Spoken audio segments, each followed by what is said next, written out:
कल्पना कीजिए एक ऐसा शहर जहाँ ठंड सिर्फ मौसम नहीं सजा हो, जहाँ रातें हफ्तों तक खत्म ना हो और सूरज बस याद बनकर रह जाए।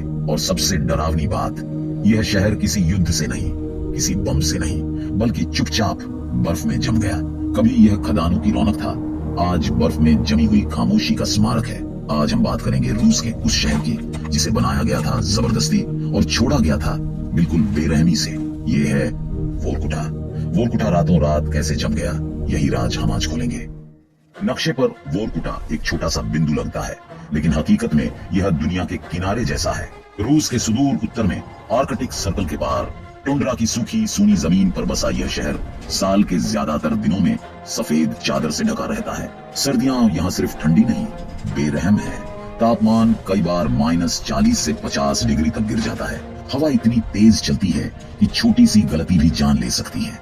कदमों के नीचे की जमीन भी स्थायी रूप से जमी हुई, जिसे हम पेर्माफ्रोस्ट कहते हैं, यानी मिट्टी भी उतनी ही कठोर जितना यहाँ का इतिहास। साल के कुछ महीनों में यहाँ सूरज ही नहीं निकलता, आसमान धुंधला सा नीला और शहर पर घिरी लंबी काली रात। ऐसे में सड़क पर जलता कोई अकेला पीला लैंप, बर्फ से ढके इमारतों के बीच दूर तक जाता एक रेलवे ट्रैक, वोरकुटा को देखते ही लगता है जैसे किसी दूसरे ग्रह पर आ गए हों।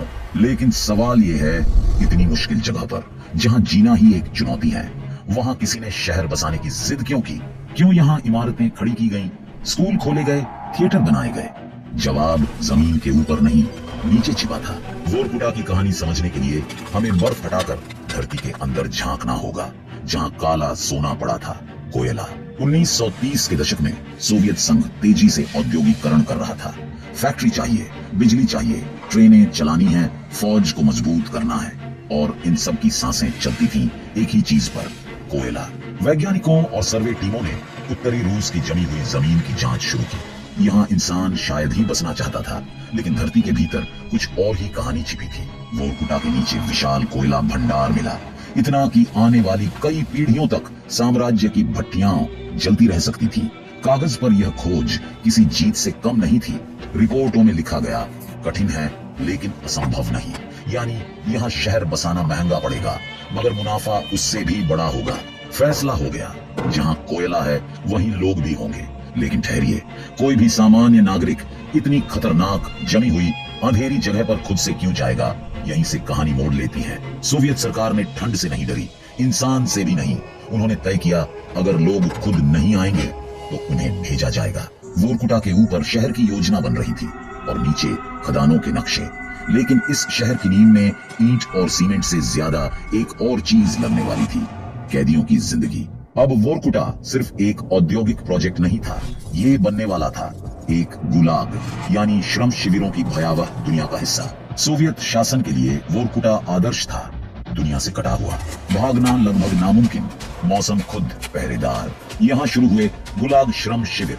राजनीतिक विरोधी, राज्य दुश्मन, युद्धबंदी और कई बार बिल्कुल आम लोग सिर्फ शक, आरोप या छोटी गलतियों के कारण भी यहाँ भेजे गए। सैकड़ों फिर हजारों कैदियों को ट्रेन से लाद कर लाया गया।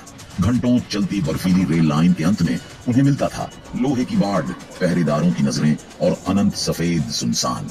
इन कैदियों का काम साफ था, खदान खोदना, कोयला निकालना और इस असंभव सी जगह पर शहर खड़ा करना। न मशीनें पूरी थी, न सुरक्षा के साधन। -30 से 40 डिग्री तापमान में 12 से 16 घंटे काम, पतले कपड़े, कम खाना, थकावट, बीमारी। कई के लिए Vorkuta ticket to no return बन गया। दिन में वे कोयला निकालते, रात में जर्जर बैरकों में ठंड से कांपते, और सुबह फिर वही चक्र शुरू। कागजों में लिखा जाता था सोवियत प्रगति के लिए योगदान, लेकिन हकीकत ये थी कि वोरकुटा मजबूर इंसानों के खून पसीने से बना शहर था। आज जब हम यहाँ की ऊंची इमारतें, चौड़ी सड़कें, रेल लाइनें देखते हैं, तो यह सब सिर्फ इंजीनियरिंग नहीं, बल्कि एक खामोश दर्दनाक चीख है उन लोगों की जिन्होंने इस जगह को अस्तित्व दिया और बदले में सिर्फ ठंड, भूख और मौत पाई। वोरकुटा में मौत अचानक नहीं, धीरे धीरे आती थी। कभी खान में धंसकन बनकर, कभी निमोनिया की तरह फेफड़ों में, कभी बस भूख और थकान से। जब पहला साल बीता तो मौतें अपेक्षित जोखिम मानी गई। दूसरे साल तक यह सामान्य आंकड़ा बन गई। लेकिन इस शहर की एक और क्रूर सच्चाई थी, यहाँ मरना भी आसान नहीं था। जमीन साल के ज्यादातर हिस्से में इतनी जमी रहती थी कि कब्र खोदना लगभग नामुमकिन हो जाता। कई जगह उथली कब्रें बनाई गईं। कुछ जगहों पर लाशों को बर्फ से ढक दिया गया और कई बार ठंड ही कफन बन गई। इतिहासकार बताते हैं कि कई शव आज भी वोरकुटा की जमी हुई धरती के नीचे सुरक्षित पड़े हो सकते हैं, जैसे समय खुद रुक गया हो। सोचिए, एक ऐसा शहर जहां ऊपर लोग खदानों में काम कर रहे थे, बच्चों की हंसी स्कूलों में गूंजती थी, थिएटर में नाटक चलते थे और नीचे बर्फीली मिट्टी के भीतर चुपचाप सोते हुए हजारों अनकहे किस्से। वोरकुटा की सड़कों पर चलना सिर्फ एक वीरान शहर से होकर गुजरना नहीं, बल्कि एक विशाल स्मशान से होकर गुजरना है, जहां पत्थर की बजाय इमारतें और रेल की पटरियां समाधि चिन्ह बन चुकी हैं।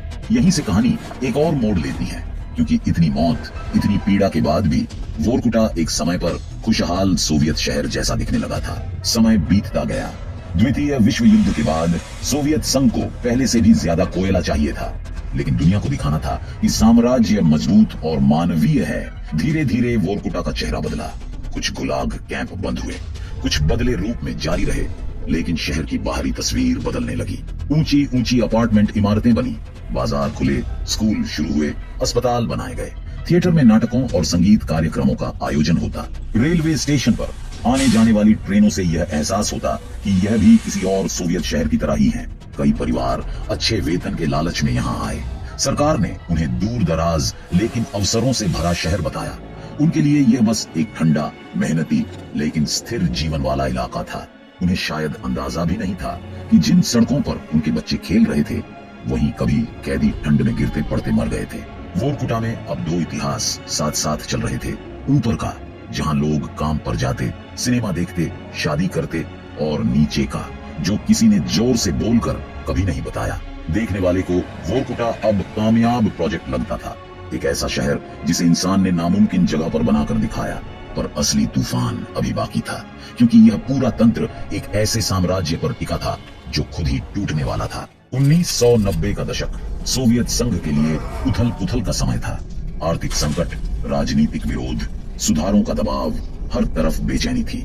फिर आया 1991, जब सोवियत संघ आधिकारिक रूप से टूट गया। एक साम्राज्य जिसने वोरकुटा जैसे शहर खड़े किए थे, अब खुद बिखरने लगा। नई सरकारों को घाटा दिख रहा था। दूर दराज, महंगे, कठिन इलाकों की खदानें अब उतनी फायदेमंद नहीं लग रही थी। ग्लोबल मार्केट बदल चुका था, ऊर्जा के नए स्रोत उभर रहे थे, और वोरकुटा जैसे शहर अचानक कंप्यूटर की शीट पर नुकसान वाले कॉलम में आ गए। एक एक करके खदानें बंद होने लगी। जहां कभी 24 घंटे शोर मशीनें, ट्रेनें और कामगारों की आवाज गूंजती थी, वहां अब सन्नाटा बढ़ने लगा। सरकार ने धीरे धीरे संकेत देना शुरू किया। अगर आप जाना चाहें तो बेहतर है, हम पुनर्वास में मदद कर सकते हैं। कुछ लोगों ने इसे अवसर माना। वे शहर छोड़कर दक्षिण की ओर चले गए, जहां मौसम नरम था, काम की उम्मीद ज्यादा। लेकिन सबके लिए जाना आसान नहीं था। कुछ बुजुर्ग, कुछ जिद्दी, कुछ वो जो कहीं और खुद को घर में नहीं देख पाते थे। उन्होंने वोरकुटा में ही रहना चुना। उधर बजट कट, रख रखाव में कमी, इमारतों की मरम्मत रुकना, हीटिंग सिस्टम पुराना होना, यह सब मिलकर शहर को उस दिशा में धकेल रहे थे जिसका अंदाजा शायद किसी ने भी सच में नहीं लगाया था। वोरकुटा, जो कभी जबरन बसाया गया था, अब धीरे धीरे खुद बिखरने लगा था। जब आखिरी खदानों में भी रोशनी मध्यम होने लगी, तो वोरकुटा की कई इमारतें अचानक बेकार घोषित कर दी गईं। हीटिंग बंद, बिजली सीमित, मरम्मत रोक दी गई। सोचिए, एक पूरी अपार्टमेंट बिल्डिंग जहां कभी हर खिड़की से रोशनी झांकती थी, एक एक कर अंधेरी होने लगती है। पहले ऊपर की मंजिल खाली, फिर बीच की, फिर नीचे की। लोग अपना थोड़ा बहुत सामान लेकर चले गए। जो भारी था, फर्नीचर, अलमारी, कुछ किताबें, खिलौने, सब वहीं रह गया। सर्दी ने अपनी एंट्री की। तेज हवा टूटी खिड़कियों से भीतर घुसने लगी। बर्फ ने सीढ़ियों को ढक लिया। कमरों की दीवारों पर बर्फ की पतली परत जमने लगी। कुछ साल बाद ये इमारतें दूर से ऐसी दिखती हैं जैसे किसी ने इन्हें आधा निगल लिया हो। कहीं खिड़की गायब, कहीं बालकनी टूटकर लटक रही है, कहीं पूरा ब्लॉक ही छोड़ दिया गया है। स्कूलों में ब्लैक बोर्ड अब भी दीवार पर टंगे हैं। क्लासरूम में मेज कुर्सियां पड़ी हैं। कई जगह किताबें धूल और बर्फ में दब गई हैं। थिएटर के हॉल में कुर्सियां कतारों में लगी हैं, पर स्क्रीन के सामने अब कोई ताली नहीं बजाता। लोग कहते हैं सर्दी ने इस शहर को रातों रात फ्रीज कर दिया, जैसे किसी ने समय रोक दिया हो, पॉज बटन दबाकर सब कुछ उसी क्षण पर छोड़ दिया हो। वोरकुटा अब सिर्फ ठंडा नहीं था, वो जमा हुआ अतीत बन चुका था। आज वोरकुटा आधिकारिक रूप से पूरी तरह मरा हुआ शहर नहीं है। यहाँ अब भी लोग रहते हैं, कुछ हजार, जो इस बर्फीली जमीन को अपना घर मान चुके हैं। शहर का एक हिस्सा अब भी सक्रिय है, दुकानें खुलती हैं, बच्चे स्कूल जाते हैं, बसें चलती हैं, लोग काम पर जाते हैं। लेकिन कुछ ही किलोमीटर दूर खड़े हैं वे ब्लॉक जिन्हें छोड़ दिया गया है। गूगल मैप पर शायद ये सब एक ही शहर लगे, पर जमीन पर ये दो अलग अलग दुनियाएं हैं। कई एक्सप्लोरर, फोटोग्राफर और डॉक्यूमेंट्री मेकर्स अब वोरकुटा पहुंचते हैं। वे जमी हुई सीढ़ियां चढ़ते हैं, खाली कमरों में घूमते हैं और कैमरे में कैद करते हैं। फटे पर्दे, टूटे पियानो, दीवारों पर पुराने पोस्टर और कभी कभी बच्चों की छोड़ी हुई ड्राइंग। जो लोग यहाँ रहते हैं उनके लिए यह बस उनकी रोजमर्रा की जिंदगी है। वे जानते हैं कि उनका शहर सिकुड़ रहा है, कि उनके बाद शायद यहाँ कोई न रहे। फिर भी वे चूल्हा जलाते हैं, खिड़की से गिरती बर्फ देखते हैं और अपने हिस्से की छोटी सी गर्माहट बचाए रखते हैं। वोरकुटा को बाहर की दुनिया घोस्ट टाउन कहती है, और यहाँ के बचे हुए निवासी जानते हैं कि हर वीरान खिड़की के पीछे कभी किसी का सपना था।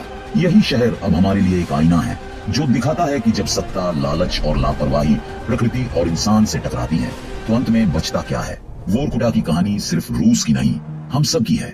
आज भी दुनिया में ऐसे दर्जनों शहर हैं जो किसी संसाधन पर टिके हैं, कोयला, तेल, पानी या जंगल।